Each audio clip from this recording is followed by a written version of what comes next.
આઝાદી પછી ભારતના ઇતિહાસમાં પહેલીવાર મોટા પાયે પેપરલેસ વસ્તી ગણતરી થવા જઈ રહી છે, જેમાં મોબાઈલ એપ દ્વારા રિયલ ટાઈમ ડેટા ટ્રાન્સફર થશે. લગભગ 34 લાખ કર્મચારીઓ મોબાઈલ એપ દ્વારા માહિતી એકત્રિત કરશે. આ એપ્સ એન્ડ્રોઈડ અને iOS બંને પર કામ કરશે. જાતિ સંબંધિત ડેટા પણ ડિજિટલ રીતે જ એકત્રિત કરવામાં આવશે. પ્રથમ તબક્કા માટે એક ઓનલાઈન પોર્ટલ પણ શરૂ કરવામાં આવ્યું છે, જ્યાં લોકો પોતાની માહિતી જાતે ભરી શકશે. આ પ્રક્રિયા 1 એપ્રિલ 2026થી શરૂ થઈ રહી છે. 45 દિવસની ઘર યાદી પ્રક્રિયામાં પહેલા 15 દિવસ ફક્ત સ્વગણતરી માટે ફાળવવામાં આવ્યા છે. સ્વગણતરીનો અર્થ એ છે કે સરકારી અધિકારી દ્વારા નહીં, પરંતુ ઓનલાઈન પોર્ટલ દ્વારા પોતાના અને પોતાના પરિવાર વિશેની માહિતી આપે જાતે દાખલ કરવાની રહેશે. આ પોર્ટલ 16 ભાષાઓને સપોર્ટ કરે છે.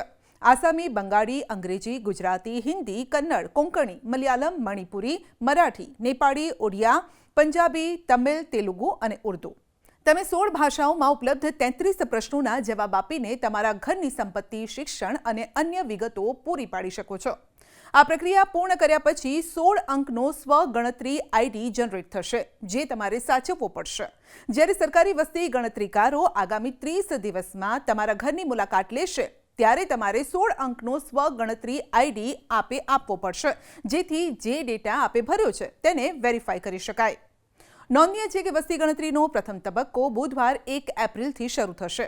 વસ્તી ગણતરી સંપૂર્ણપણે હાઈટેક હશે. ઘરોની ગણતરી માટે જીઓ રેફરન્સિંગ ટેકનોલોજીનો ઉપયોગ કરવામાં આવશે. દરેક ઘરનું સ્થાન ડિજિટલ નકશા પર રેકોર્ડ કરવામાં આવશે. આ અભિગમનો એક મોટો ફાયદો એ છે કે કોઈ પણ ઘર ચૂકી ન જવાય, ન તો ઘરની ડુપ્લિકેટ ગણતરી થાય. પ્રથમ ઘરોનું મેપિંગ કરવામાં આવશે, ત્યારબાદ સમગ્ર વિસ્તારને નાના ગણતરી બ્લોકમાં વિભાજિત કરવામાં આવશે. દરેક વોર્ડમાં આશરે 15થી 20 ગણતરી બ્લોક બનાવવામાં આવશે. દરેક બ્લોકની દેખરેખ માટે અલગ અલગ અધિકારીઓની નિમણૂક કરવામાં આવશે અને ત્યારબાદ ગણતરીકારો અને સુપરવાઇઝર તૈનાત કરવામાં આવશે. ઘર યાદીના તબક્કા પછી બીજા તબક્કામાં વસ્તી ગણતરી હાથ ધરવામાં આવશે.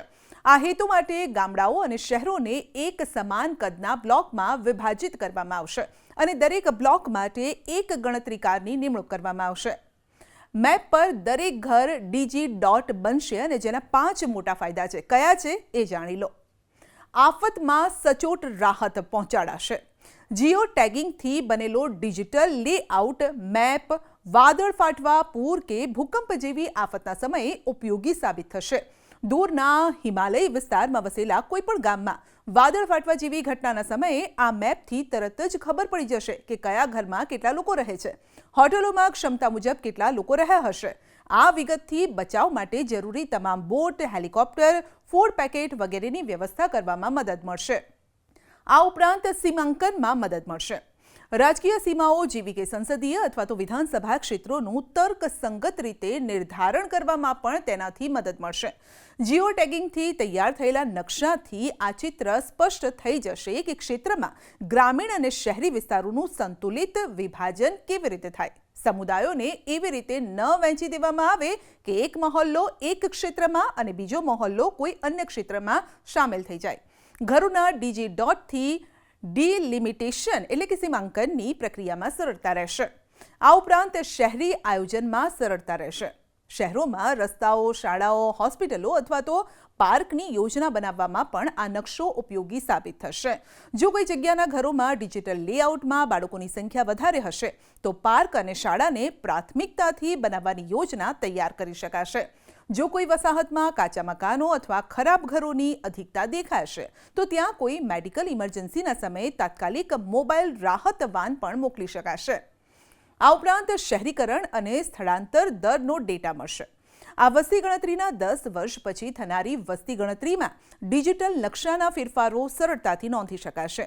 દેશના વિવિધ ભાગોમાં શહેરીકરણના દર અને સ્થળાંતરના વિસ્તારોની મેપિંગની તુલના ચોક્કસ રીતે કરી શકાશે. મતદાર યાદીમાંથી ડુપ્લિકેટ નામો પણ દૂર થશે.